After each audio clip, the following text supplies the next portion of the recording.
This is it. This is the final show for season 2 of the Top Music Attorney podcast. We are live. What's up on Instagram? We are live right now on Top Music Attorney YouTube, but we also live stream other places. So, hi everyone. All right, so as everyone's filing in the chat, if you are not on YouTube right now, come on over. That's the place to be because you can ask questions. You know what I'm saying? We do this live. It's going to be great. Join the community, fam. I'm top music attorney, Miss Krystle, and this is the Music Business Podcast dedicated to helping you hit six figures and beyond and do all the things. So I'm very excited today. We're putting together a couple of things that I've been discussing with clients recently, and so kind of going into the new year, I go, this is so common, this is so relevant, so we're going to talk about it. So let me give you a little rundown, and before I do that, I'm already getting out of order. But just for the check-in, as you guys are checking in, where are you checking in from and what time is it? For those of you reaching out to work with me, you can message me on Instagram, say hi, let me know what you're doing. And then, you can also apply to work with me by going to topmusicattorney.com. And it's funny, on Instagram in particular, I try to be as quick as possible. I'm a real attorney. I run a law firm. I'm doing my thing. And so, but nonetheless, I'm in the DMs a lot with you guys, and I'm like sending you voice memos because I'm like on the go.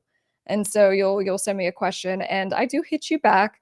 And I always do my best to like give you value and I give you context and I give you, thorough responses. So anyway, it's cool if you want to reach out to me on Top Music Attorney on Instagram, but wherever it's good.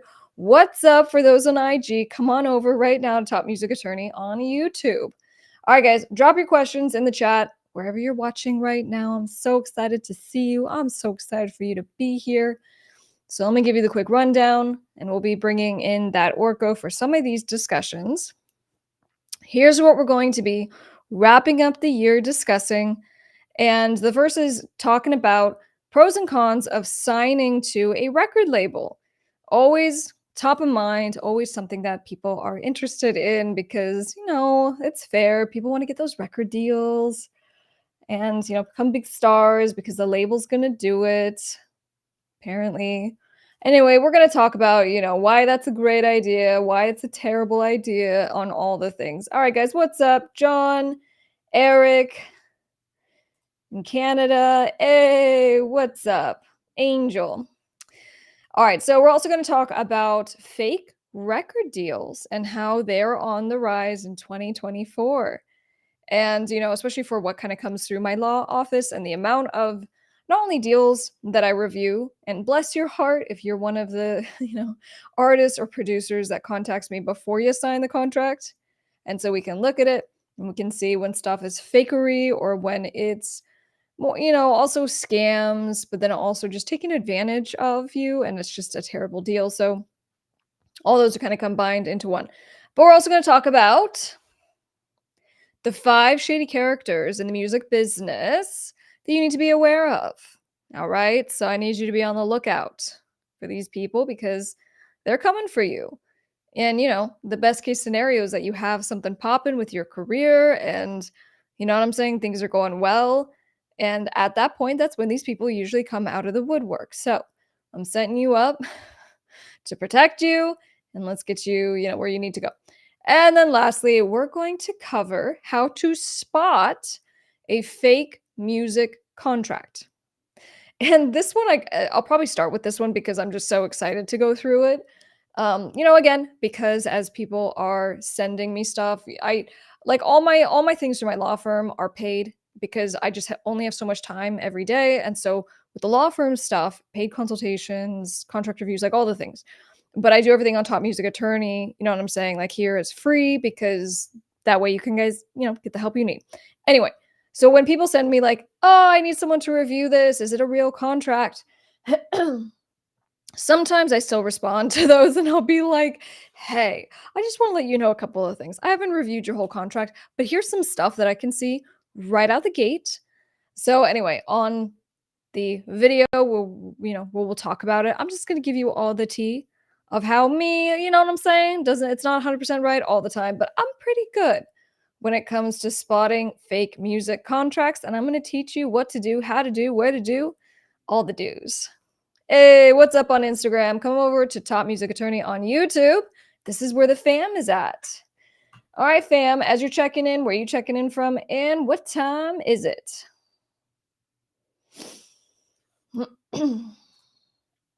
This is a good question. All right, so Noob Life asks, what's the difference between the MLC and a PRO like ASCAP? So MLC being the Mechanical Licensing Collective, and a PRO, which is the Performance Rights Organization. And so, like in the United States, we have ASCAP, we have CSAC, we have BMI. So the difference is that the MLC collects mechanical. Hold that. Sorry, guys. I'm just like, I've been talking all day and she's going already, but it's okay. We're gonna come on, girl. All right. So the MLC is the organization that's been put into place by the Copyright Act, and they collect the mechanical royalties from your music. So meaning the way this used to work was that you would have to get a mechanical license through Harry Fox Agency or Easy Song Licensing.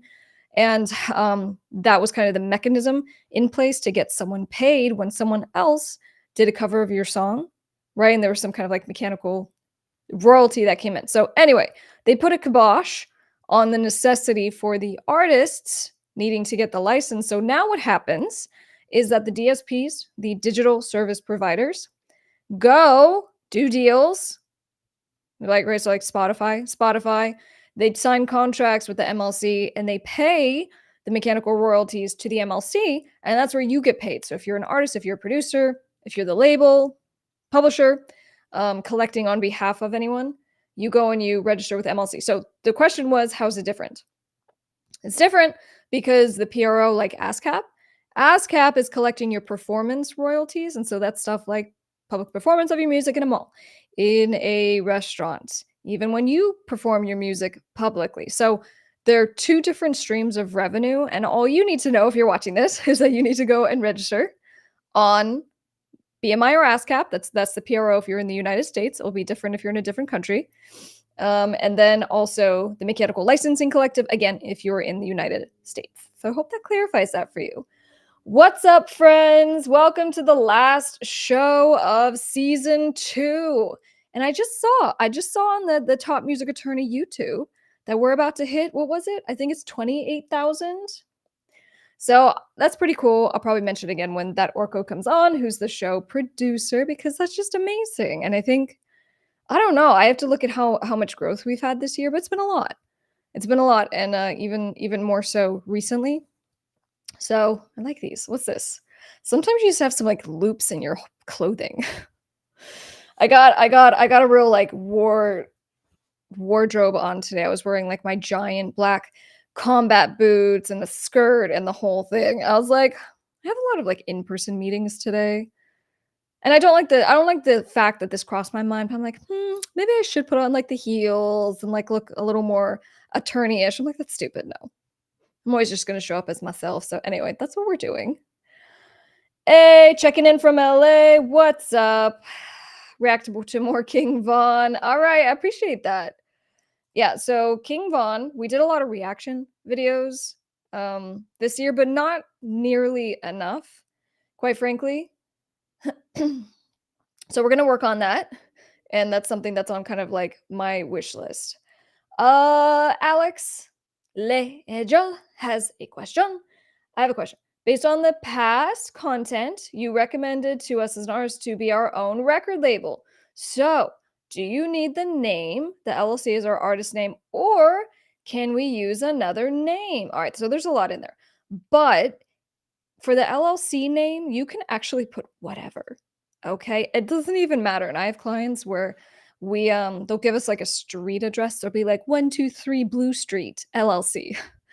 So what you're kind of thinking about, I think more is trademark rights. For the trademark, the thing that you use in association with you being an artist or a record label, choose the name wisely. So what we can do legally is we go 123 Blue Street LLC is the legal name of the company, but you can do business as, it's called a trade name. So you do business as Blue Night Hat Records, Blue Night Hat Records, or, Not the Blue Man Group. I think someone has that. Anyway, so to answer your question, if you are going to become your own label, set up an LLC. Sounds like you got that covered. The name doesn't matter that much. But a lot of people also just put, if their artist name is the Blue Man Group, the Blue Man Group LLC, that's cool too. But just know that, it's not absolutely required. I love all the questions, guys. You're fantastic. If you're watching right now on Instagram, what's up? Come over to Top Music Attorney on YouTube. We are live. All right, question. If you were to react to self-snitching rap songs, could you easily intervene and get them in trouble? Well, it's not so much that I'm going to do anything, right? So we just get concerned when you have something out there that can be used against the person as part of a trial, right? So if there are, I don't know, murder charges, and we have Murder on the Mind as the song, and then, the artist is talking about killing people, but then more specifically, they're using specifics in the song which can be used against them. And right now, people are, putting forth proposed legislation to try and combat this, and they're like, basically, this is unfair, and artists and creators need to be able to express themselves without fear that even if you aren't saying something that's true, right? And maybe you're just like, I did these crazy things, and you're trying to just build street cred. I don't know. Maybe some story you tell isn't even true. And then it gets used against you. So, in any case, I'm not doing anything with it, but I'm not the one you have to be concerned about. All right. All right, let me go back on this. Hey, what's up, fam? Where are you checking in from and what time is it? All right, so I'm going to jump into this first one, which I'm going to just lead with the juicy one because I'm just really excited about it. And this one is how to spot fake music contracts. Because I just laugh at some of this stuff and it's fair. It's so fair. Like why people get confused. Anyway, we'll talk all about it. So yeah, we are close to 28,000. Yes, fam. Come over to Top Music Attorney on YouTube so we can get there. Help us get to 28K. You got to go subscribe, okay? And then after this, Orko, remind me, I wanted to talk about the fundraiser that we started today. This is going to be like really, really cool. And I wanted to share about it. So we will discuss all the things. All right. So keep leaving your questions. I'm going to come back to it. And also on Instagram, you have a question. I'll answer this one really fast. Can you tell me what do I need to be able to properly sell shirts and merchandise under my record label LLC? What do I need to do? So the only thing if you're selling physical products, because just, set up the LLC, important, actually register it in the state that you live. But once that's done, if you're selling physical product, you have to, like in Arizona, it's called the TPT license. So you do need to usually get some kind of license when you're selling goods because you have to pay a tax. So it's specific to where you are. That may or may not be applicable to you. That would be the only thing that comes to mind. But in any case, speak with your accountant about tax liabilities and all the things. All right, let's move into this. How to spot fake music contracts. With my law office, I've been doing this now almost 10 years, and I get messages on Instagram, I get emails and all kinds of things coming in, and people are like, look, I got contacted by Universal Music, for example, Sony, for example. And so, they go, wow, like it's so cool. I got contacted by these big names that I recognize. And they send me a contract. And sometimes the person has already signed the contract and they go, there was something weird about it. Or they tell me that they haven't signed it yet, but their spidey sense is going up. So I've just seen these so many times. I'm pretty good at spotting the things that are the tells. So I'm going to share with you because if you found this video, you probably have a situation and I'm hoping that this is going to help. So if this is the video that you were looking for, give us a big like right now. Okay, so what I'm going to start with is, of course, the significance of having like a genuine contract is that it sets forth the relationship of the parties, right? It binds people to obligations, and it's important that we all know what we're doing and how long we're committed to the thing and all of that. And so that's why we take the time and invest the money and the headache and all the things to get a proper contract into place because it ends up protecting everyone. So setting that aside, that's why we want to do it. So let's then go into the red flags. Okay, so red flags for me. Let's start with kind of like the email and the message tells. So we're not even talking about the actual contract yet, but just in the way that people communicate when they are trying to get you to sign a fake contract. So one of the things will be, for example, in the title of the email. If the title of the email is like contract offered, uh, opportunity just for you, and it's just something that's kind of like, like if Universal was really reaching out to you for the first time, it would be pretty casual. I'll admit that. And it's usually just an A&R guy. And he's like, hey, John, I saw, this particular video or I heard your song. And they give you at least something that's a little more personalized. So the title is somewhere I'm always going to start. And I'm like, if the first email says contract offered, what? Why? That's my question. Why? Okay. Moving on. Two, the first contact is also out of nowhere. Okay. It's all right to get DMs from, again, A&R people. It is normal. It is normal to get an email. But when the first email is, here's your offer of a deal, and they give you like bullet points, that's very uncommon. That doesn't make sense because when someone is offering you a deal, there's an exchange happening, right? So they are going to give you something in return for getting something. And so someone's reasonably not going to make you an offer until they know a little bit more about you. Even if you are someone, let's say, maybe you're an independent artist, you have some, buzz and hype and following and all the things. But especially if you're not that, if you don't have the fan following just yet, and you're kind of just trying to get going, that's even more suspicious that someone would just offer you a contract out of nowhere. All right. Number three, if the email address says Universal Records 321249 at gmail.com, please pay attention to that. It's really important that you pay attention to like who is emailing you. Just because it says Universal Records at some point or Alamo Records at some point in the title of the email doesn't mean it's actually from them. And obviously it's really suspect city if it's at Gmail. It's not really, so it should usually end if it's Universal, it's umg.com. So those are also red flags. Number four, for example, you go through and the language will look like this. And I'm not saying that this was a literal copy and paste from a scammer trying to get someone who contacted me, but this is generally what it said. Having gone through your Instagram page, we wish to express our satisfaction and interest in your music. We'd love to learn more about the information of your music. Kindly send your information to, you know what I mean? Like that's just not how like a real human interacts.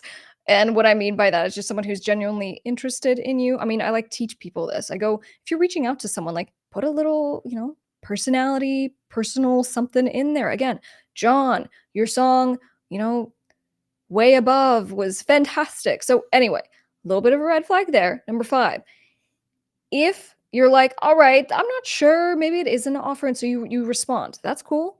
And you go, hey, that's, sure. How do I move forward? What do I do? And their response after that is, here's the contract to sign. This is non-negotiable. I'm telling you, that's not how this works. Okay, everything is negotiated, and typically a label, they do send deal points once we get to that point. They usually are gonna contact you, discuss things with you, have phone calls, and then they might put an offer into place. Cool, and they'll send you some bullet points in an email. And then once we're like, okay, we know the material terms, the main things that are important in this contract, we'll move forward. And then they send you the contract to look. And I'm telling you, the real labels are like pushing you to get an attorney. And some of the bigger labels will even say, I will not move forward with you until you get an attorney, because they don't want to mess around with this stuff. So again, back to the whole, hey, like before even talking about anything, here's a contract, you have to sign it, you can't negotiate it unless, you want us to go away forever and take all the opportunity. Okay, so that all has to do with just red flags in regards to the communications when someone's reaching out. Now let's get to the actual contract. So with the actual contract, look, I'm not saying that every contract needs to be super bougie and like properly, 12-point Roman numeral font and all this stuff.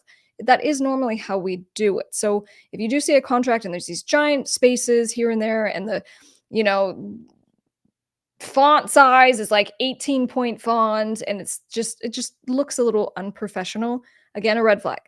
Again, you're being asked to sign. If they send it to you and they go, you have to sign, there's no negotiation, we're not changing the terms, red flag. They ask you to pay money up front at any point in this, huge red flag. And this goes with managers as well. If it's a manager, if it's a label, if it's anyone reaching out to you with some amazing opportunity and they go, but you only get this if you pay me money. It's one thing if someone's like, hey, you only get this like for my time, if I'm going to work with you, like, and teach you stuff, and it's like a service provider, fine. But when it's a traditional label or a manager or an agent, like, if all it takes to get them is that you pay them some money, then yikes, probably a red flag. All right. Also, another red flag is unrealistic promises. So they go, "Hey, John, we really like John in this in this video. Give a thumb up for John if you're enjoying this."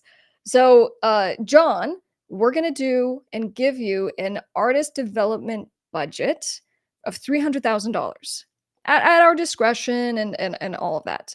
And in fact, this doesn't appear in real contracts, okay, in real like record label offers. But the reason I'm mentioning it here is because if they're making unrealistic promises, it's still a red flag. It's a red flag of like whether it's a scam artist or someone who's really a label, really making you an offer, but they really are kind of scamming you as well. Okay. So, really what that means to me is that they're not offering you anything. They go, we reserve the right to maybe spend some money on you. And they just put that number in it because you see it. And our little lizard brains are like, oh my gosh, 300, I'm like going to be a star. But anyway, it's still a red flag. When we see vague and ambiguous language, we don't know what the hell it means. Again, that's going to happen in your real record label contracts as well. Please get an attorney. And then the unexplained urgency to get the contract signed. So when someone reaches out and like by the second email, they're like, you have to sign this. You have 48 hours. The thing is going away.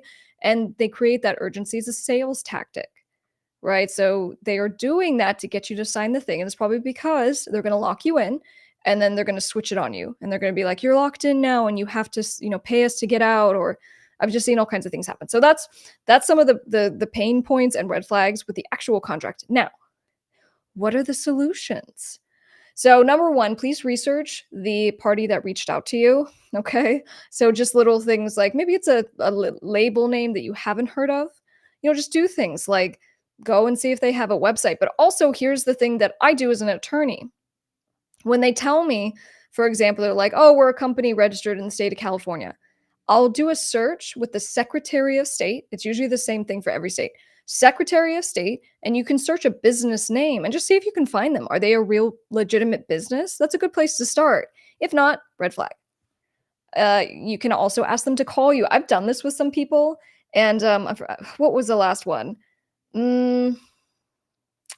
I was speaking. Oh, that's right. That's right. It was someone with my law firm. So someone wanted to retain my law firm. And so we have these scammers who are like, oh, we need to get an attorney and we have these big deals and we need your trust accounts. And so they try to run money through our trust accounts because we do that for clients, right? For settlement payments and things like that. So anyway, this prospective client who was representing to be a company of which was a real company. So we looked it up, confirmed, we got names. And so I still had my spidey sense was going off. I'm like, that just seems weird. And so I told this guy to get him on a phone call because I knew who the guy was and what he looked like and what he sounded like. This was not the guy. So I'm just saying you need to do some due diligence, particularly before you sign a contract, before you pay money, before you do anything. All right. And then the other solution is please do not send money under any circumstances. All right. So that's the other ouch that people run into is that they go and they send some money and then most of the time they can't get it back. Okay. And so, you are likely to get scammed by people who are like, just pay me $500 and all your dreams will come true. So please don't send any money under any circumstances until you know exactly what it is and you've got an attorney to consult and you know what I'm saying? It's all up and up. But in most cases, you're not going to send money. And then of course the solution is get an attorney. Okay. And what I tell people is that, I'll try to look at something really quick and not, charge them for the time. But if they do think that it's legit and they want to move forward, I'll still review it and I'll go through and I'll be the one that contacts the other side. I'm the one that gets the information. So just have someone to advocate for you, please. So, in conclusion, don't be an eager beaver. Don't sign contracts without getting an attorney. Don't send money. Don't believe people who have messaged you one time or sent you one email. Pay attention to, the email addresses and all the things that we talked about. And you're going to do this because my whole philosophy is that you need to learn to think like a record label. If you were a legitimate record label and some other label was reaching out to you and they're like, hey, you have to sign this thing. Like, okay, why? Prove why. Tell me why. Help me understand. So be in that mindset of more prosperity than desperation, because it's really out of desperation that we sign things and do stuff and move a little bit too quickly. And that is what people are taking advantage of. We'll see you on the next one. I'm top music attorney, Miss Krystle. All right, fam. I hope you liked that. I gotta tell you, I felt I had this on my calendar because I just felt so like, I just can't believe some of the things that I see. All right, so I'm gonna go back into the comments. What's up on Instagram? Come over to Top Music Attorney on YouTube. We are live right now. But also, I wanted to talk about William. So, in fact, maybe I'll bring him up on my screen. So, real quick on this, I launched a campaign today for little William. William is 9, and you know what? Let me just see if I can find this. One sec. Mm, mm, mm, mm. There we go. Boom. All right, so let me just hide all of my stuff and things that I don't want to display to the world tonight. Oops, no, not that. One sec. Did you guys see that Chrome? It updated. I opened it just a little while ago and it's like everything has changed. All right, so here we go. We're almost at 3,000 raised since we launched this, which is super cool. All right, here we go. Sharing the screen. Boom. And here we go. All right, so this is William. And let me just, read his story because it will do better than me trying to just say it. So William, age 9, he has a non-operable DIPG brain tumor. And William has, he's shown remarkable courage. He's such a sweet boy. I know William, and actually his mom has been working for me for the last 5 years. And she's my operations manager.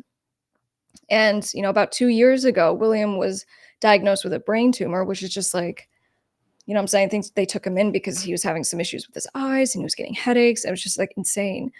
And they not only learned that it was a brain tumor, but it was also this very rare one that affects young children. And so, anyway, they've had him go through 2 rounds of targeted radiation, which is just super, super intense. And just, I can't even imagine. But he also went on a trial drug that ended in the summer. And so what that means for him anyway, is that they're like, this is it for him and his family. There's nothing else that they can do as far as treatment. And so, sorry guys, one sec. I promise I'm not getting choked up yet. Probably will. So in any case, in the last week, William's condition has become super heartbreaking. He's now having rapid decline, and he's losing a couple of things like his left arm and his hand. He can't use it anymore. He's losing some function as far as his ability to, control his eyes, to control his speech. He can't really walk on his own anymore, and so he needs a wheelchair. And the point just being that he's just having this very rapid decline now. And so, I launched this today. The goal is 20,000. Like I said, we're almost at 3, which is super cool. And I'll link the GoFundMe if you want to share it. That's what I'm asking. Obviously, it's amazing if you want to donate. Any amount is awesome, because obviously any small amount amongst many, many people does amazing. But just sharing it is really what I'm wanting to happen, because I'm like, dude, if we all shared it 3 or 5 times with some people and just kind of shared the story, what good could we do for, their family through this super rough time? So I just wanted to mention it, and, keep your thoughts and prayers and positivity towards them. So anyway, I just wanted to mention it. GoFundMe for William. All right, so let me go back to your guys' questions.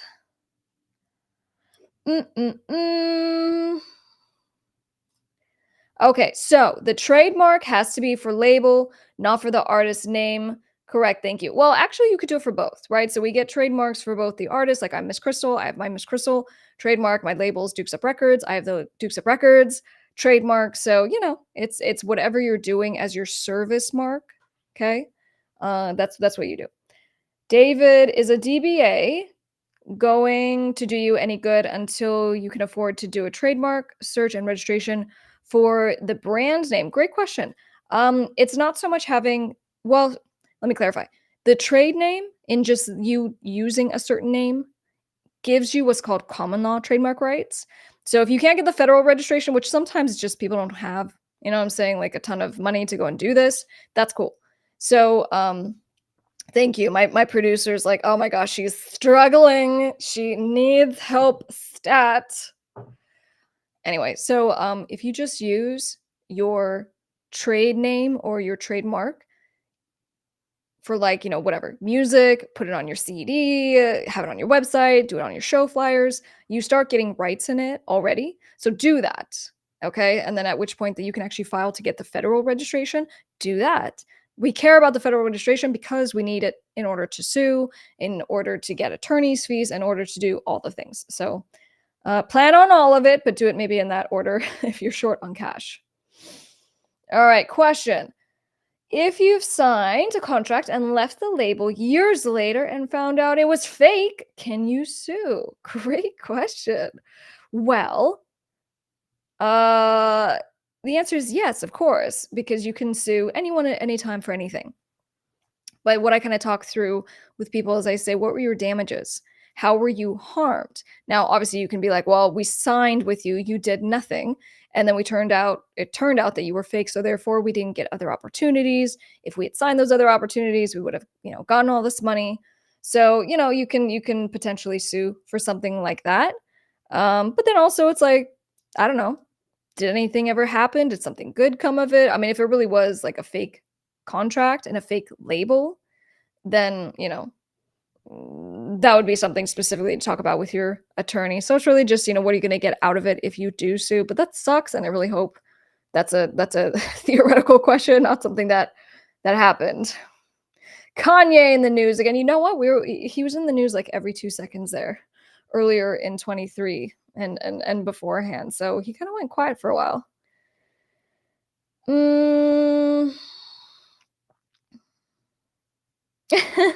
I'm sorry if you're always asking to react to King Von. No, please do. And in fact, give me like which video specifically do you want me to react to? I like sit with my team and I go, give me videos. I need to figure out which one. So if you guys give me recommendations, it helps and we'll get that going. Quick question. Noel asks, before I start promoting my brand clothes, should I trademark the art and name? By the way, love the channel. Thank you very much. So before you start promoting your clothing, you do not need to trademark. And in fact, this kind of goes hand in hand with what I was just talking about. You need to start using it publicly with your clothing as soon as possible, because the other thing that comes into play is there someone else out there who's using a name similar or exact to yours? So what we do through my law offices, before we actually file a trademark, we do what's called a knockout search. So we do a search to see if the name is available or if there are problems, because we don't want you to spend a bunch of money unless we think there's a strong likelihood you're going to get the trademark, right? But either way, in order to start building your rights and your trademark, you have to start using it. So just start using it as soon as possible. And then obviously try to get that trademark, the federal trademark, as soon as possible as well. That's very nice. It is my birthday month. You know what? I usually do a birthday week where I become divalicious and demanding beyond all reason. But I might have to make it a month at some point. Thank you for remembering. All right. So I'm scrolling. Where you guys checking in from? Australia. Nice. Good to see you. Brain fog. I'm on day 19 of this no coffee thing. I do have decaf, which does have a little caffeine in it, but I'm not having any coffee. It's still just terrible. But we're doing it. All right, so let's move on. Let's move on to the next one. Keep the questions coming. You guys are great, and I love all of the questions. So let's do Maybe I'll take a sippy before I do this one. Why don't we do fake record deals that are on the rise in 2024? Okay. Wow, it's really hot. I should have tested that. Oh my. Do you ever like burn your mouth and then it's all over for like 3 days and your taste buds don't recover? Okay, we're gonna give that a second. All right, before I jump into that, don't forget to sign up for the newsletter. I send out loving emails to you every week, and I give you the videos and the free things and the tips. So please get on that. We're going to make sure it continues to get better and better for 2024. And then lastly, the Jumpstart. I've seen that a lot of you have been signing up to do this, which I love. So the Jumpstart training has the free music marketing schedule. So if you need help for the new year, kind of getting your butt into gear with music marketing, it has that and what I used kind of in the beginning, you know. So there's that. There's also the split sheet if you're working with other songwriters and producers, as well as just some videos talking you through some things to think about for this year. So if you want that, check her out. Yes, little William. I appreciate you guys. We're gonna see what we can do. We're gonna hit. I think we'll hit the $3,000. All right, we're probably gonna hit the $3,000 before the end of today, which would be amazing. We're shooting for 20, and I'm probably gonna be obnoxious about it until we do. So if you follow me on Miss Krystle, get ready. All right, here we go, team. I had one sippy, and it could be helpful. If you guys are watching on Instagram, what's up? Come over to Top Music Attorney. On YouTube, we are live and you can ask all your questions. Fake record deals are on the rise in 2024, and there's a couple different ways that these are happening. There's a couple different ways that people are getting taken advantage of, and I'm going to go through it all. So if you think that this is the video that's going to make the difference for you, which you should, give us a like right now. All right. So the first thing is, as far as, I have found that when we say fake, and let me define that, it's a offer that either is just blatantly false because they're like, hey, we're from Universal Music, and they're not. And they are trying to sign you into a contract because really they're trying to get you to pay money. And they go, give us $500 and we're going to get you this and that. So there's the blatant fakery, but then there's also misrepresenting of facts agreements. All right, so basically, someone comes, they wine and dine you, they're like, we're going to do all these great things for you, and so they get you to sign an agreement that does not actually represent what was said, what was agreed upon. So this is what I'm using as my broad definition of fake record deals. All right, so the first thing I need you to kind of keep in mind with this is that what these people do is that they're going to exploit your enthusiasm, your passion, and I hate to say it, your eagerness.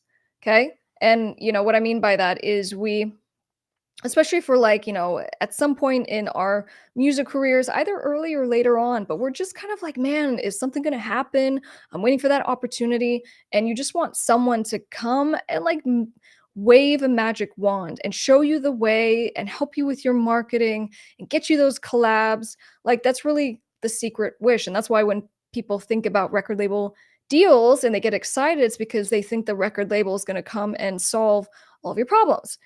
So they exploit your enthusiasm, your passion, and your eagerness by doing things and implementing tactics like urgency, unfounded urgency out of nowhere, right? So they'll be like, this is the only opportunity you're going to get. Here's a contract. You need to sign it right away. Don't get an attorney. So this is a huge red flag across the board because, legitimate labels, including the big ones, they are actually the ones that are like, you must get an attorney. I'm not going to mess with you if you don't have someone help you review this. And it's just because obviously, record labels are villainized for all the bad things that, allegedly happen or actually happen, right? And so they just want to protect themselves by making sure that you know what you're, signing. But in any case, when someone's like, sign it right away, and we've like talked 2 times and you don't know what the hell the contract says, those are all huge red flags.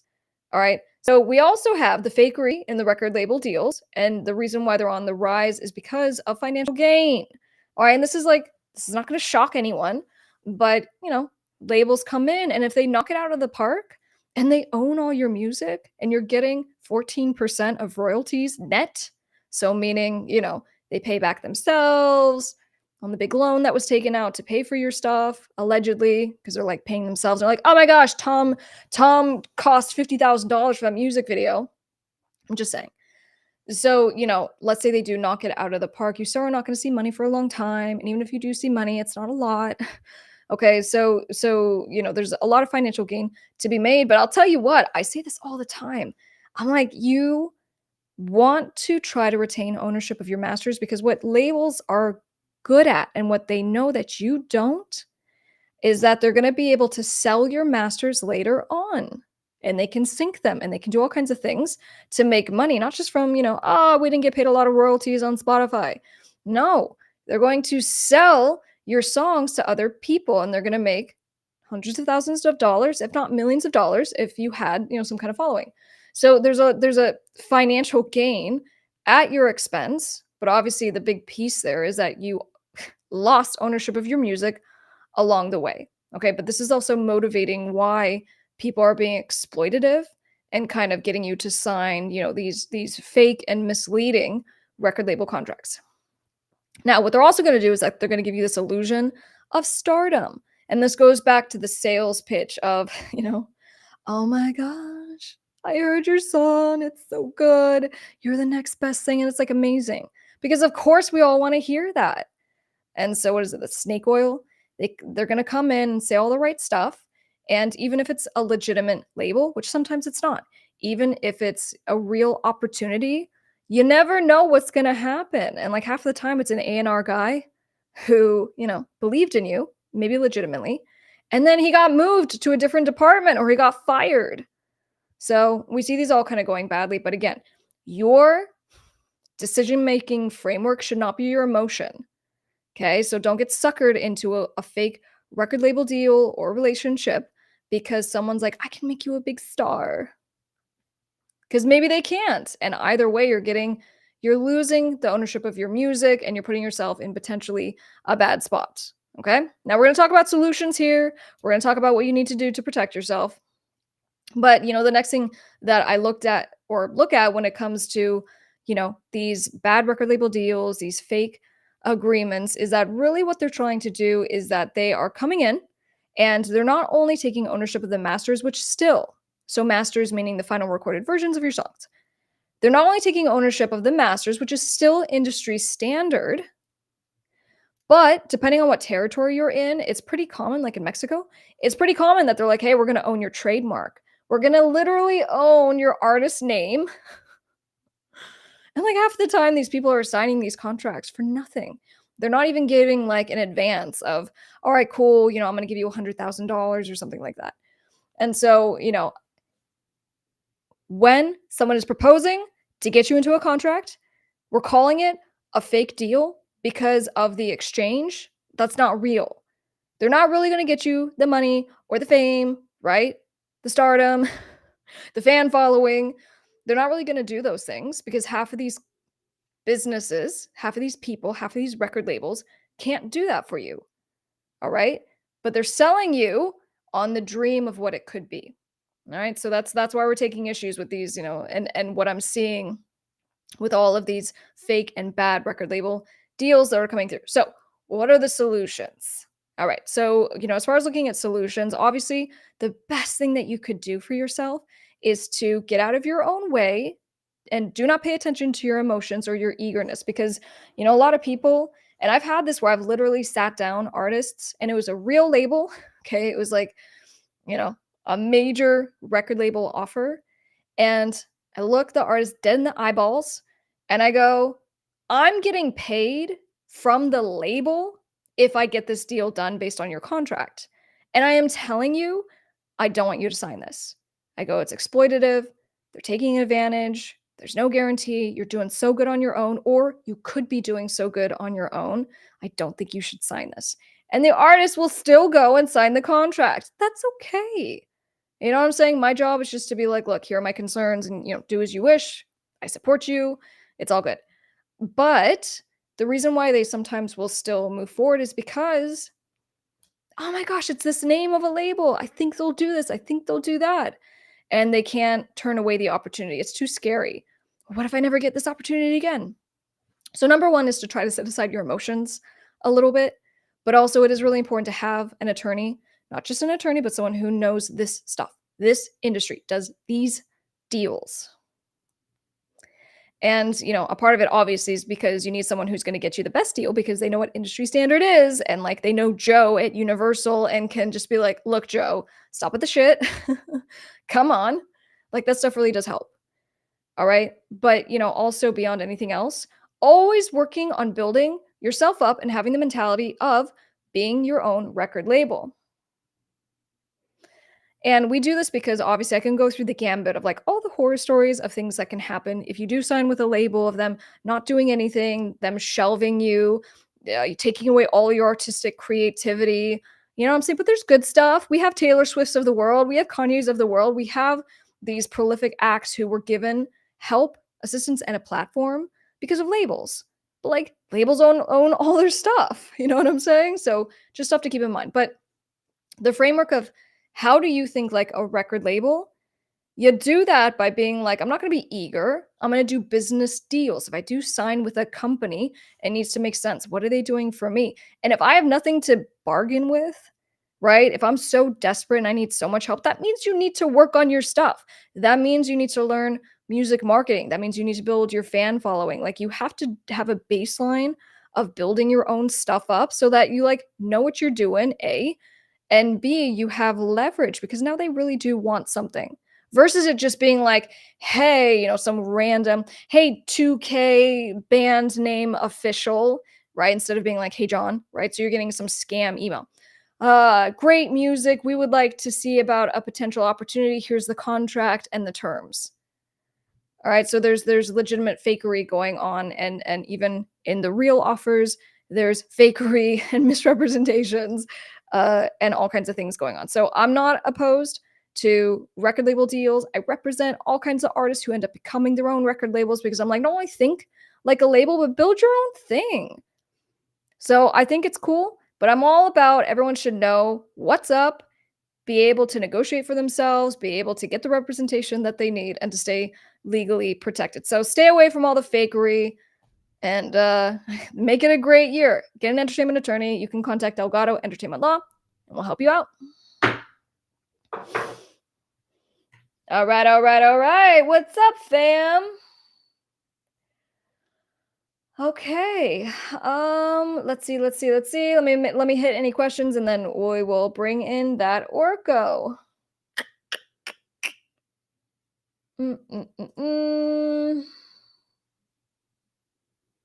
All right, question.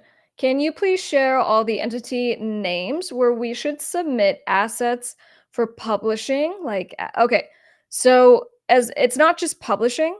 So here's all the places. All right, get your notes. Get your notes. Here are the places that you need to register your music so that you're getting paid all of your royalties. It could be publishing, right? So public performance royalties, but there's also mechanical royalties. There's other types of monies that are coming in related to your music. And if you're not registered on these platforms, you're not going to get them. So if you're in the United States, that's where I'll start. So if you're in the US, you have the Mechanical Licensing Collective, that's one.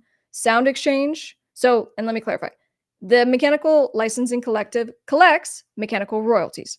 Sound Exchange collects the master royalties earned for non-interactive streaming on like Pandora and Sirius XM. You also want to register on, if you're in the United States, BMI or ASCAP.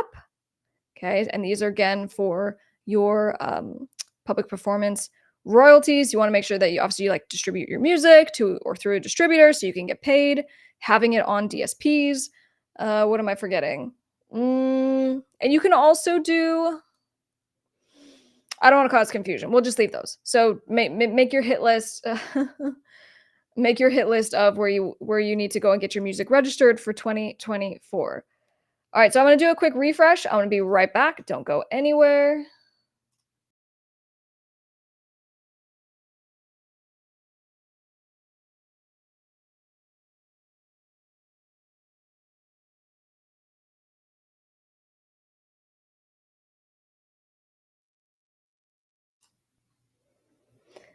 All right, all right, all right. Hopefully that looks a wee bit better. All right, so I think I'm gonna bring in, let me see, there we go. I'm gonna bring in that Orko. We see what's popping. Here we go. Ooh. Hey. Well, hello. Hello. Hello. Double check that mic, son. Oh, not again. Not again. Aw, thank you, Adam. I appreciate you. Did we link the GoFundMe in the live stream? I forgot. Check. There you go. Yeah, That's much better. it's in the description, Okay. and it's also as a pinned comment in the chat if you are watching on YouTube. It'll link will take you right there. Please share it out. This is such a great kid, and we just love the family so much. So any support that you could give would just be amazing. Did you put honey in this? I did because of your throat. This tastes suspiciously delicious. Yeah, I didn't. I knew that you wouldn't want it, but you were having a really hard time, and I felt that you needed a little honey. Winston, are you watching on the 2 tea. platforms? No, I appreciate the honey. As you can tell, I'm crackling and croakling and all the things. But this is exciting. This is our final show of the year. We've had such incredible growth this year with the community, and making different changes in some of the style of the content that we're making. It's been a lot of fun this year. Like I think we've grown about like 10,000 subscribers this year. Okay, I was curious. Yeah, it's very exciting. It's very exciting. Well, one or two more questions, and we're gonna jump into our next segment. And I think I kind of want to do the shady characters in the music business that you need to watch out for. All right. So let's go to Scotty Punk. Do you use, or who do you use for distribution and why? I use Priam Digital. Let me give you the website. Priam Put it on there. Digital. It's just priamdigital.com. But I use them. They have done a really nice job for me the last couple of years. Now, the good news is that obviously if you go through any of the more mainstream, TuneCore, CD Baby, DistroKid. Yeah, DistroKid. Personally, I love DistroKid as far as an alternative, but Priam has been my favorite in recent years. So that's what I'm sticking with for now. But they all do the basic same thing. So I wouldn't worry too much about it. We've gone through the process of migrating our entire catalogs a couple of times from distributor to distributor. Remember that you can always be negotiating your percentages with distributors over time. That's right. Don't forget just don't forget to do that. A lot of times we just kind of have a thing and then we stick with it. We don't see all the updates to their policies. We don't really pay attention to see, some distributors will do different things for you. They'll help you with pitching. They will, I don't know, just all kinds of things. So they'll make you cookies. But DistroKid is really good, especially if you need to just kind of get something out really like kind of quickly, or you're new kind of whatever to the game, and it's just a good starting place. Yeah, I dig DistroKid. They help you with cover songs. Like they're a good service. All right. In regards to trademarks, so if you want to have your trademark registered in another country, you actually need to get counsel in that country to register it for you. And so you do it per country. But they obviously probably have different rules. Yes, it's different process and procedure and stuff like that. But for example, we do a lot of trademark registrations for foreign applicants. And so they have to contact us if they're like in China. They have to contact us to file their applications here in the United States. Anyway, so let's move on. Yeah, you probably get that a lot though, because they want to be in America with it. Well, yeah, especially when you have people who sell like on Amazon. Yeah. So Amazon requires the trademark, and so they do need to get it. So we are here to help. Very cool. Man, there are shady people in the music business. This is no surprise to anyone, but I would kind of classify and put these people into different groups. And I think as just a general warning that you can take away, my hope, my dream, my goal with this video is to give you some of those, red flags and things to keep in mind. And let's just jump into it. So the first, would be kind of the unscrupulous manager. And what I mean by this is that you gotta pay attention to how someone conducts themselves and how they behave and their work ethic and their, finances and all the things. And so this is why I always say before you sign with a manager, take time to work with them very casually. And if Right. a manager's like, "No, you have to sign right away, and I don't have time for this," then like it's not a good fit, period. And I'll give one example, but what are your thoughts as far as, managers in general and what to watch out for? A lot of it is just kind of attitude and how they conduct their business. The previous track records, a lot of artists will have, their first time managers might be like their parents, somebody's parents, or a friend or somebody that, appears like, I can totally do this. And, maybe they've worked alongside you a couple things, help you book some shows, help you come up with decisions, and then they take on the role.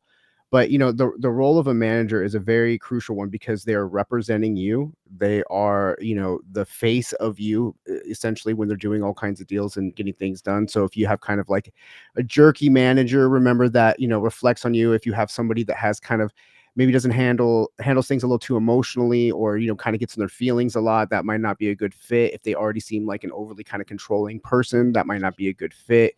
You need to be able to talk to your manager, because that relationship that you have with them is so important, because your interests need to be represented. And a lot of times they're you can find managers that are just kind of looking for their self-interest. Well, and let's play devil's advocate for a second. So sometimes you get someone who is just like a mildly terrible human being, Yeah. and maybe they are a really good manager. So what I would say with that, obviously on the personal level, if someone's willing to screw someone else over, that person might be you at some point, but there are people who can get stuff done for you. It's And a I think that trade-off. it is a trade-off. And the only reason I kind of mention that is because, it managers should come in and be able to do something for you, even if it's like, a family member, but they're going to hustle, they're going to make the phone calls and the emails and come up to your band practices and really be a part of it and helping. Like that is so valuable. But if someone has a Rolodex of real contacts and can do real things, let's not discount that. But one of my own examples, I've fired different managers Yeah. and I just ended up like managing myself because I'm like, there's no one who works harder than me on my own Yeah. music career. Right. That's fair. No one cares about my stuff as much as me. But one of the guys that I fired, he just had made way too many promises, just super, super vague, and like, we can get you all these interviews, we can get you all these shows, and there was no specificity. That's the red flag. If someone's just making general promises, that means that they probably don't really have an Right. idea That of and of That and just yeah, no, I mean, and just making sure you need to vet them a little bit better. But again, a lot of times these people, your especially your first time managers, are people that you already kind of know.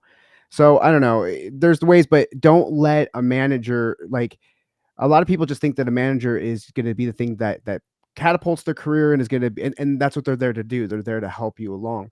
But you still need to be able to do everything that the manager can do, because you see it's classic. You look at any art, tons of artist stories about how their manager kind of took advantage of them. Well, why did they do that? Because you didn't know about what was going on in your own business. You just put all of your trust into a manager, all of your trust into an accountant. And so, that's why we teach you guys so much, that it's so important to know all the aspects of your career. So someone's just kind of making your life easier and giving you your time back and working for you in these areas so you can concentrate on other things, but you still can, checks and balances. That's right. All right. Hold 1 second. You're gonna bamf for a second. I'll be right back. Oh, alrighty. So this is a perfect opportunity for you guys to remember that we do have the audio podcast that we are releasing weekly. You can listen to it anywhere that you listen to podcasts, whether it be Spotify, Apple Podcasts, Podbean. There's actually a way to get them on YouTube, and I need to do something so it'll be on YouTube aside from the videos. If you just wanted to passively listen to your car, it's just the hard learning stuff. It is perfect for that.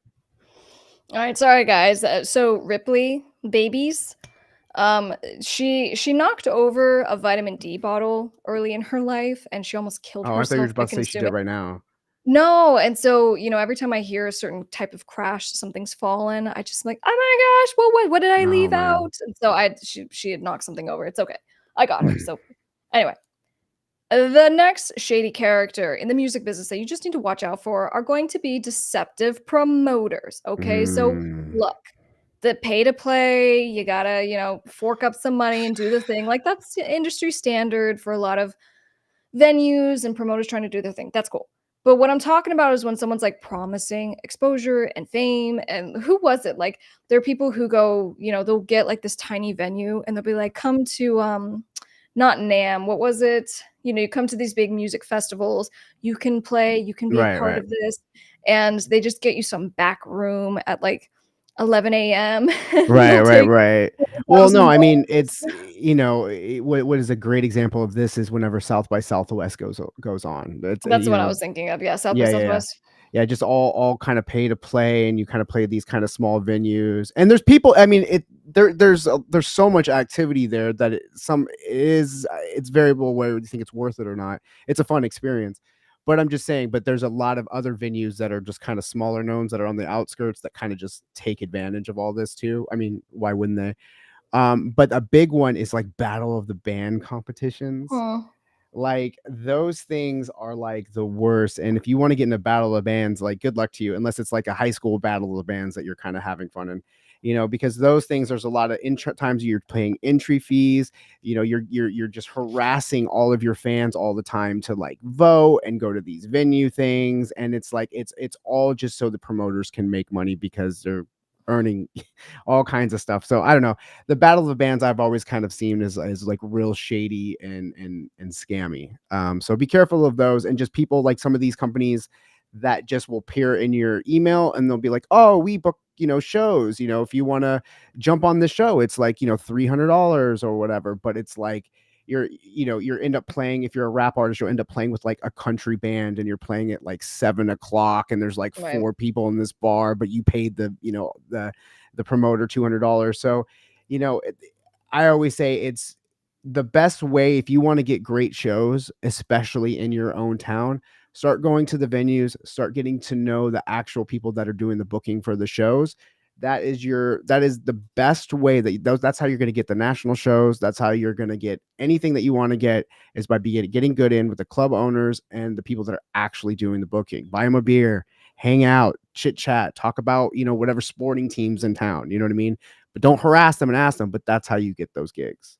Oh, if you're Kanye, you harass until you become a superstar. The next group of shady characters, fraudulent producers. All right. Mm, So look, if a producer, and this has happened, right? Someone makes a commitment, they're going to sell you a beat, they get the money, they don't give it to you, or they give it to you, it's supposed to be exclusive, right? On exclusive right. license, they actually give it to a bunch of other people. They say they're going to do your EP, they do one song, they say they're going to mix the whole thing, they do They nothing, and then 6 months go by. Like, You there's think so that many. stems are gonna be included when you're, recording with them, and then they're gonna charge you $500 for them to give you your stems, or just the different Yeah, versions or of in your my case, and I tell this story in my book, and I'm like, the last time I did a handshake deal was when I was working with this producer, and at the time I'm like 16, and I didn't have a lot of opportunities that I just even knew what to do, and I was so new to everything.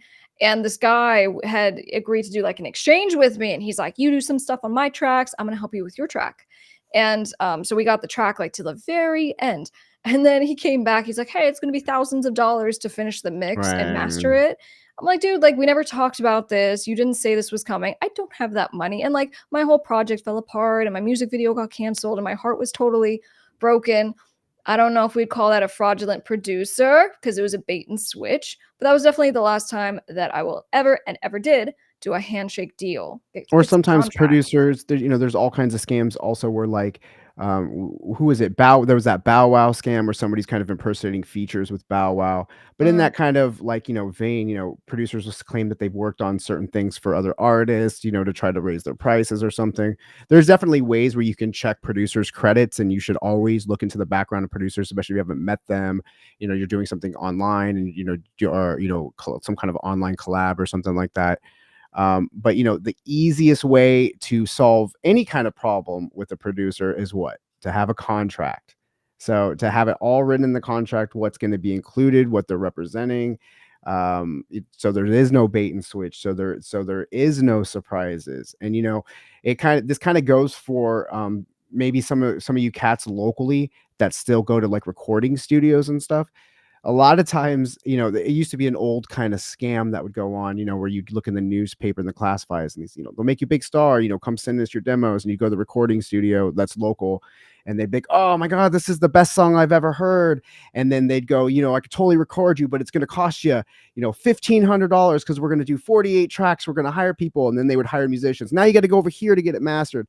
Now you got to go to here to get your headshots. And now you got to go over here to get your tapes and stuff pressed. Because it was an all inner circle where everyone kind of worked together, and it was all kickbacks, and everybody just kind of preyed on people's talent as well. So watch out for those, because I'm sure those kind of things still exist as well. Up next on our shady characters list, of course, we have the exploitative record labels. Dum, dum, dum. Dun, dun, dun. All right. So, obviously, the whole deal with labels is that you are, to a degree, selling your soul, meaning you are signing away ownership of your music in exchange for the services and the help that the label is going to give you. The problem that comes into play is that the label will never define what that is. The contracts with the label only says they will get you distribution. Yeah. And so all the stuff they actually sell you on like, we can help you with your marketing and we can help get you out there and get you collabs and all this stuff, it never says that in the actual contract. That's not standard anyway. So what ends up happening is that either the label actually takes advantage of you and does nothing, right? And just takes, the music, or they do try and they do a bad job and then they still own the music. Right. So, we're very much about learn to think like a label yourself, try to get an attorney to protect you, review the contracts. But as far as kind of red flags, it's really important that you just do some research on the label. Just because someone says they're a label doesn't mean they know what the hell they're doing. And a label is just a person, which is why I'm always telling people hey, you can be your own label. You are a person. You can learn marketing. You can learn distribution. You can get relationships. I go, so that's my general philosophy. What red flags would you say we need to look out for? Yeah, just like you were kind of saying, they're basically giving you distribution and stuff like that, which is really cool because, back in the day when you didn't have those outlets, you really have access to just about anything that a record label can, do. If you're worried about connections and, whatever, you can literally email the producer you want to work with and you try to get you an indie rate. You can literally get a hold of the music producer for like your favorite Netflix TV show or whatever, and reach out to them for try to get sync licensing. It's all everything. Record labels, all what they have over you is they've built these relationships over the last 50, 60, 70 years or whatever it is that you hope for, because that's all it is. They're still investing so much money into your career for advertising. A lot of artists just think that they sign to a record label, and then it's like, just because they're on a record label, they're going to start selling millions or start having millions of streams come out, sell all this merch, go on these big tours. And the reason why you're getting all those, streams and stuff is because these record labels, they put you out and they have a name to protect. Whether you're getting the streams or not, they're going to inflate and kind of put some fake plays on those streams, which if you really wanted to about that, let's not even talk about that. But I'm just saying, it's there's nothing that a record label can do for you that you can't do for yourself. The goal should be for you to run yourself like a record label, and to get yourself to a point to where if you want to partner with a record label, so maybe you're working on something together, a joint kind of venture, you have way more leverage to get the deal that you want. And whatever level you're at, if you want something in that contract, tell your entertainment attorney to put it in the contract and say, this is what I need to do this. They're reaching out to you, bro. Joel says, as an artist, it's an uphill battle. And Johnny, with your comment about, you have to learn music marketing. I was speaking with an artist today, and I go, we were talking about the plan for the release and talking about the contracts and what they need to do for, music videos and working with producers and all this stuff. And I go, talk to me about what you know about editing videos on your phone. Do you know how to use CapCut? Do you know how to, how many times are you posting? Do you have a schedule? And because that piece was not in a place, I go, 90% of your time for the next however many weeks needs to be in mastering this. You have to learn how to market yourself, because there's nothing more important. You can have the best song in the world, the best album in the world, the best music video in the world. Doesn't matter. No one is going to hear it. Doesn't matter. Yeah. So anyway, I appreciate that you shared that, Johnny. I agree. I'm sure a lot of you out there that are watching this video right now are just, you can name 10 artists that you don't think have any talent, but they're huge artists right now. And you know why? Because they have good marketing, they have good branding and whatever. So, put down the video game, turn off Netflix, and maybe you get in the studio, you get to work. Maybe you watch a couple videos on how to do targeted ads, Facebook ads. Maybe you spend some time actually working on your business and stop just waiting for it. Like, it's not a lottery ticket. And when the label does all this shit for you, you have to pay that all back. It's a loan. Go get a loan, bro. I don't know. Adam's asking about my book. Better So interest rate. it's called How to Keep Your Dukes Up in the Music Business. And I as far as where to get it, I think it's linked on topmusicattorney.com, but that's the digital download. The only place, is it still on misskristle.com? Or did we take it down? I think we took it down. The Yeah. physical. The Okay, physical so you copy is can down. you can get the digital download still on topmusicattorney.com. All Or right, the so audiobooks more places, some places. yes, on Audible as well. Next on our unscrupulous bad people in the music business list, we have the fraudulent A&R reps. Also something I was talking about today. And I'm just like, look, I don't want to be mean, rude, or unfair, but please stop trying to look for, like someone to come and save the day. So A&R reps, hopefully they are with an actual label, but most of the time, like, they're in sales. They're either trying to scam you They're with an illegitimate offer, or they're trying to scam you with a legitimate offer.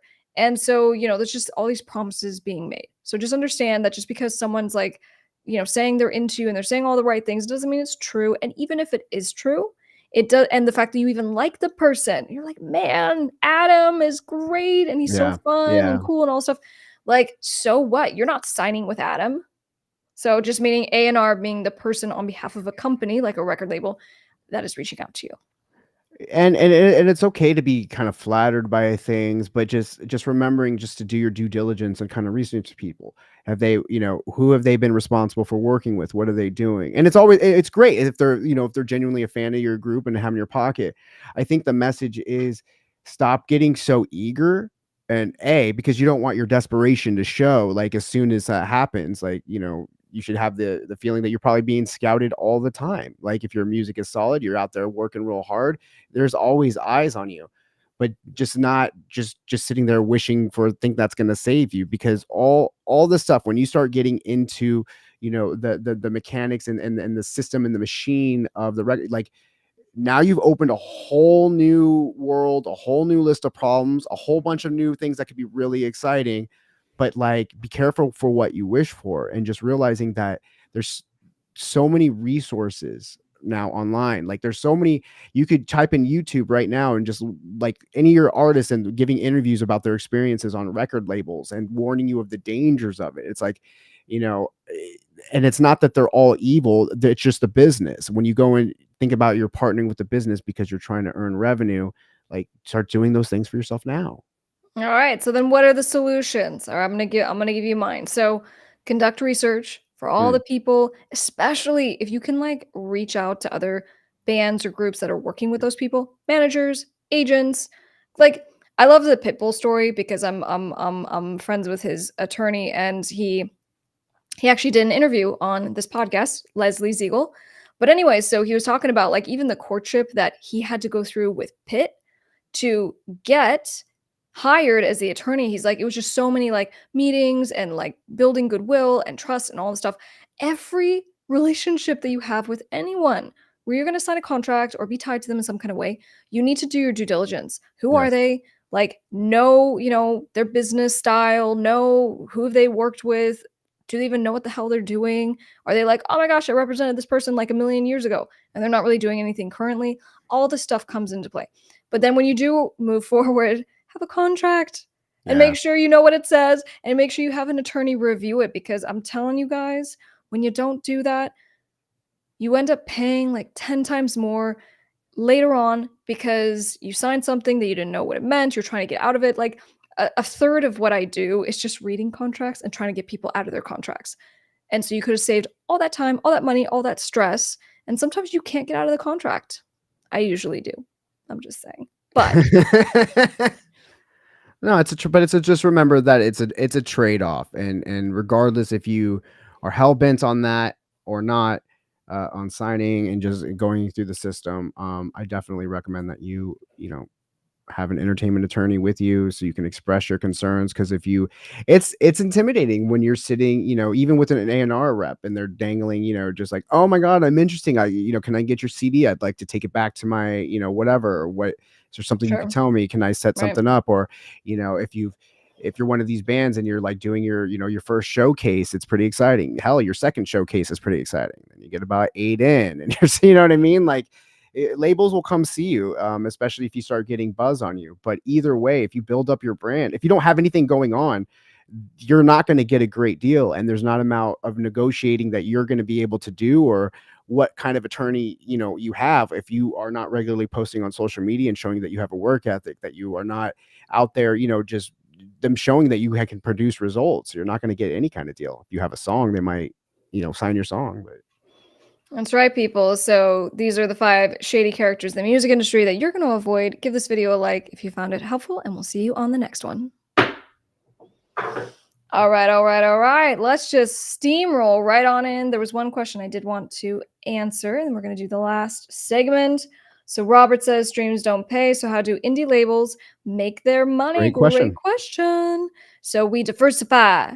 All right. So we diversify by, for example, if there's an artist that has a pretty good fan following, we really focus on things like live shows and merchandise, and doing, not even in-person shows. They can be like live streams, and doing, quick one-off prints and things like that. So it's about coming up with ancillary products and services to the actual music. And we do that, again, based on the audience. If you have people who follow you or your artist, that's how we're going to be able to monetize. So that's why I just can't stress it enough about taking time to learn music marketing and trying stuff. Like, your whole goal for 2024 should be that you will figure out what kind of content works to promote what you're doing.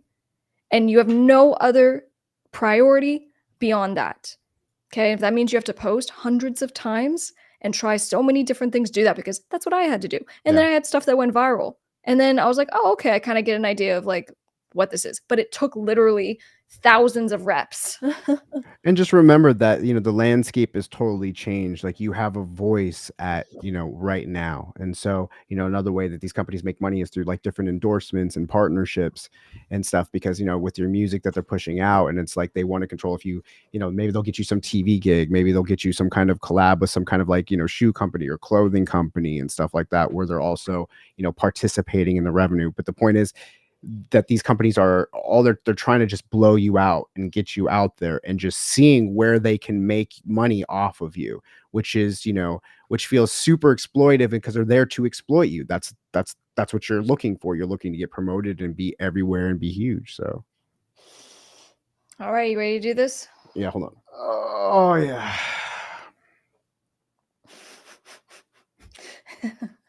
All right, you ready?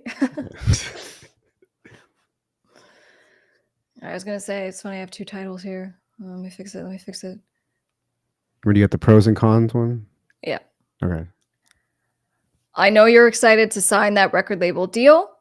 In this video, I'm going to talk about nope, not I'm sorry. I'm so sorry. Nope. You're here. You're a real person too. Let's try again. I can leave. I can roll out. No. All right, here we go. I know you want that record label deal. I know you want to sign. I know you're excited.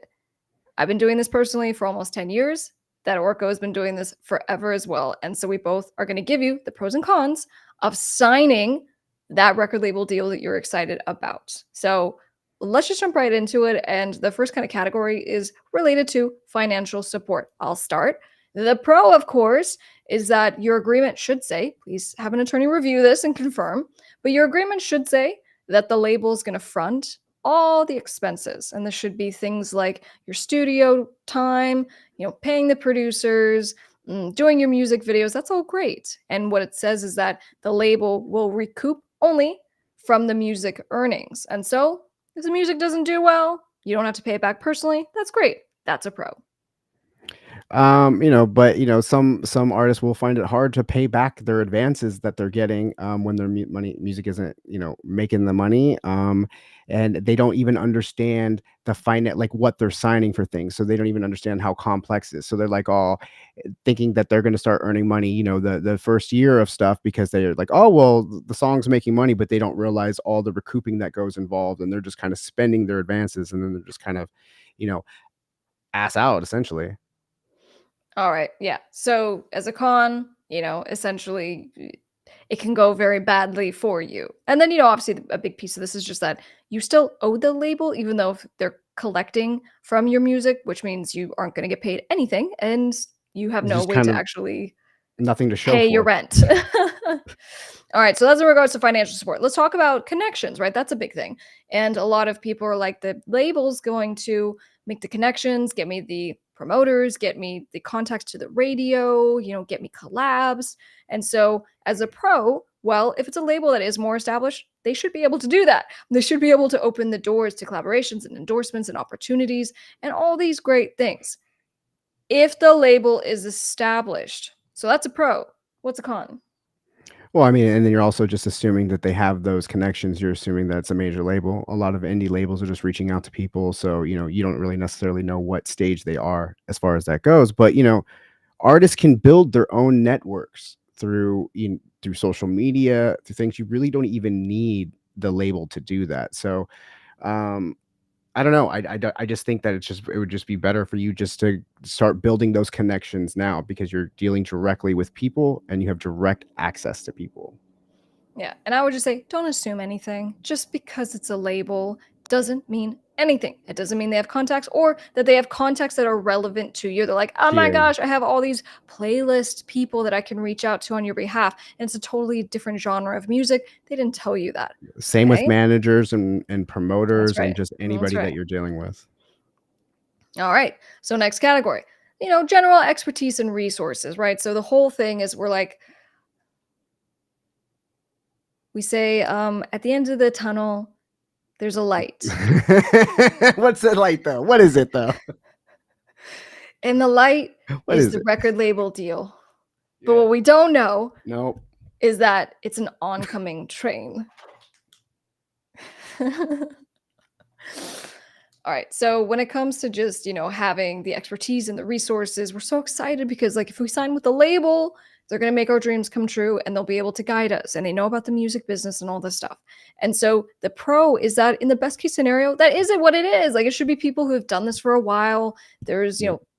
professionals. They can help navigate and guide your career and give you kind of all those things that you are looking for. In the best case scenario, that's the pro, and that is what could happen. What's the con?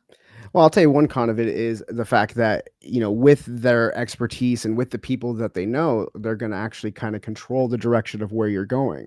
They're going to tell you where you need to go. They're going to tell you, what producers that you kind of need to work with.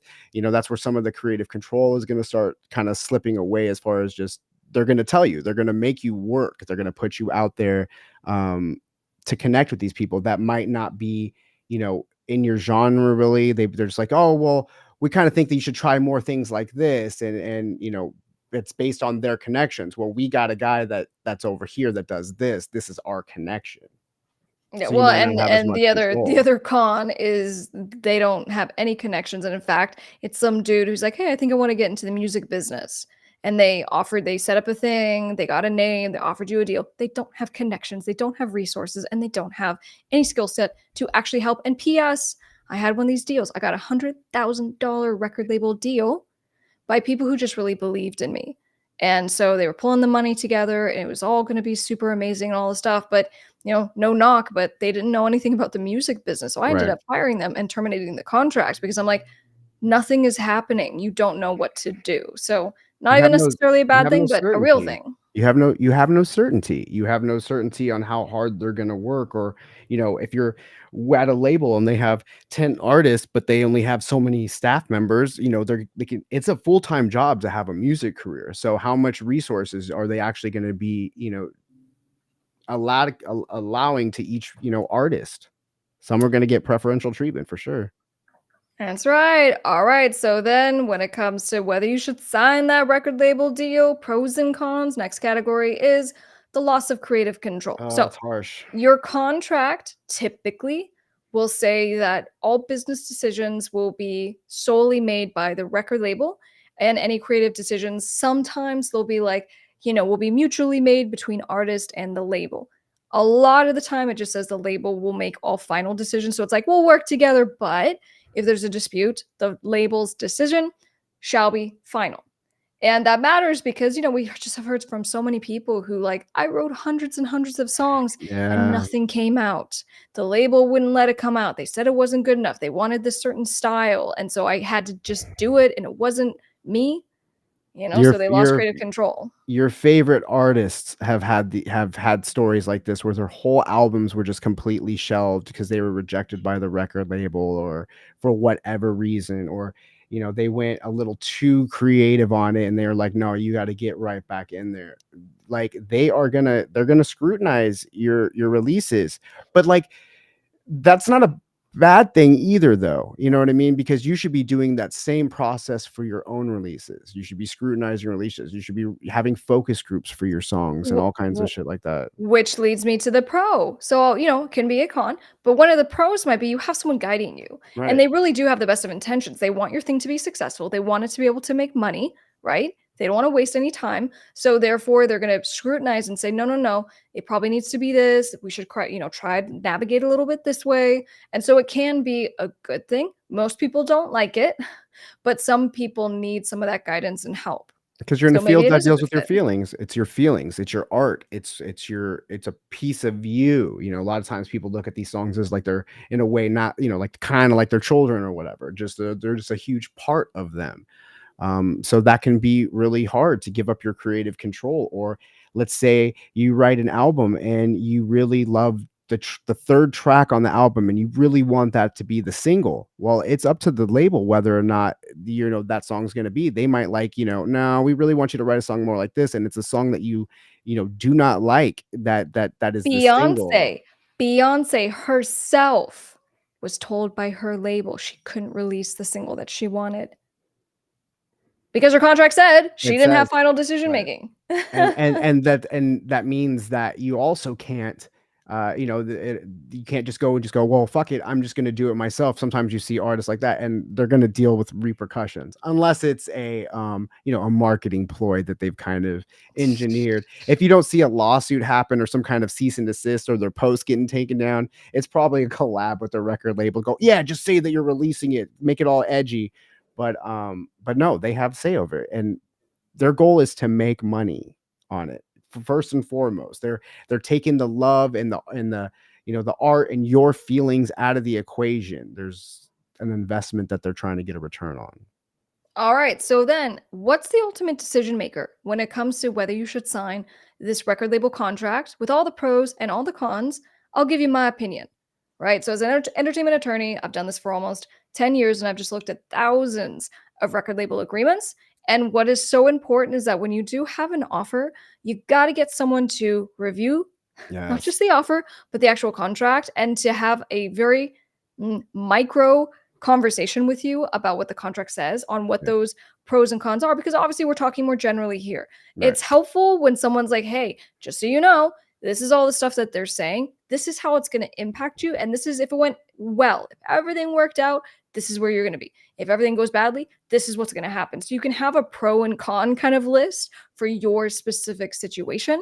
And so it's important. Get an entertainment attorney. If you need someone, Delgado Entertainment Law, we can help you. What would you say?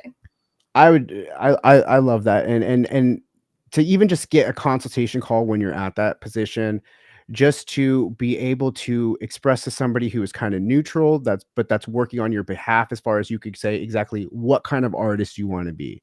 What are things that you want? What are your goals? These are things that you would talk to your entertainment attorney about and go, this is what's here, then she'll tell you what, or he'll tell you what, where that is in the contract, what these things mean, how it's going to affect you and your long-term goals, give you alternative ways to think about it, really tailor it to what you have going on. They'll probably do an overview of your socials and how you're doing, giving you suggestions, giving you alternative paths. But you really need somebody that doesn't have the emotion attachment as you will to your art and to your career and stuff, that can negotiate and handle these deals with these people. And don't, if you're getting these deals and they're pressuring you not to get an attorney, that's a major red flag, because any reputable record label is expecting, and they're going to tell you, yeah, you should have an attorney take a look at this, because you don't want any problems, we don't want any problems, and this is supposed to be a deal of good faith. This is a good thing. It should be a celebration that you are, signing to a record label because you're getting the deal that you want, because you've gotten your leverage, because you've built your career, you've developed a work ethic and a strategy already. So they're just pouring gas on the fire. If you want more free videos, subscribe, and we will see you on the next one. All right. Let's hit any last comments. All right. So Little Love, I'm renaming my record company. What happens to my artist signed under the old name? All right. So that's a couple things. If you are changing the company name, meaning your LLC name or your corporation name, make sure you actually do it with the state that you're registered in, right? So you have to formally file an amendment. But if you have like an LLC name and you're just using a new DBA, so meaning a new trade name, and you're like, so, it was Blue Hat Records, and now we're like Red Rover Records. DBA is doing business as, right? Yeah, you got it. So a DBA, a trade name, you can actually start using the new trade name and then just register it with the state that you're in and be like, this is a trade name associated with this LLC. So a couple different ways to do it. If you need help, Delgado Entertainment Law, and we can help you. Cool. All right. So look, we got just a couple things. Let me go to the place. That's right. So social media. What's up? We're watching on Instagram over here. Don't forget to come say hi. So we post all the time, and we just, try to give you lots of clips and fun stuff and updates and free things. So follow on the gram, follow on actually, didn't they change the logo? It's not that Twitter logo anymore. Oh, right. I got to do an X. All right. You caught me. We have to fix that. Anyway, so we're all the places. But beyond that, don't forget to listen to the podcast. So I know that you guys, when you're driving, when you're running, when you're yogiing, whatever, get the information. And it's just the stuff about music business knowledge. We got you covered. Merch. Hey, if you need a cup, I had a couple of you get some shirts this week. I have you guys getting your mugs. Come on. I'm not drinking coffee right now, right? But that's okay. You can.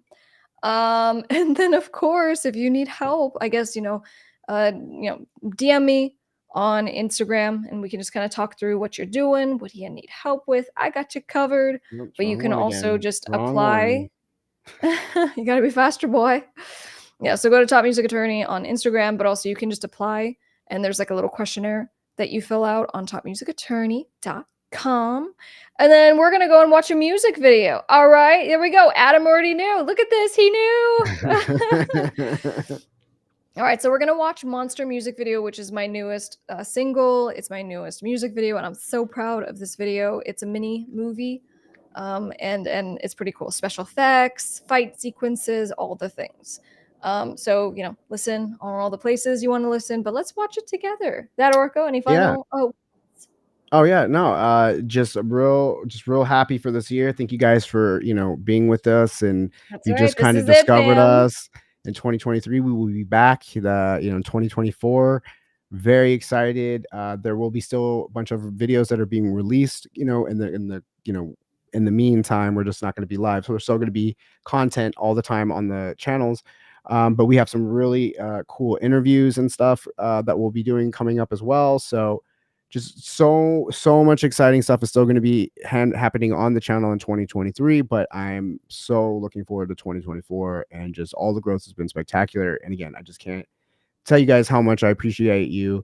I see so many of you guys in the chat every single week, and it makes me feel good, like to see you there. I'm like, I see you checking in, and it feels great. So yeah, thanks guys. Yeah, and then for me, I'm really excited for this year because, we've just changed a little bit in how we do things and trying to make them just more fun for you guys, but also trying to get into stuff like more reaction videos and just have a different vertical of content that we do. So Appreciate you being along for the journey. I know we're gonna hit that 30, and you know what? It'd be pretty cool to hit maybe that 40, that 50 in the coming months as far as, our I got some family keep. strategies. Yeah, I we're got some gonna see what strategies. we can do. But obviously, we just love your faces, and you guys mean the most to us. So let's watch Monster music video produced by that Orko featuring me, and we'll see you next year. And me. Love you guys.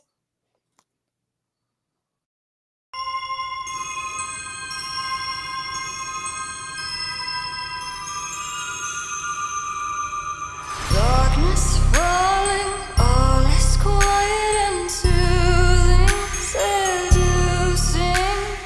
Feel your heartbeat pounding, hunger starts growing, controlling all of my obsession. Found all this aggression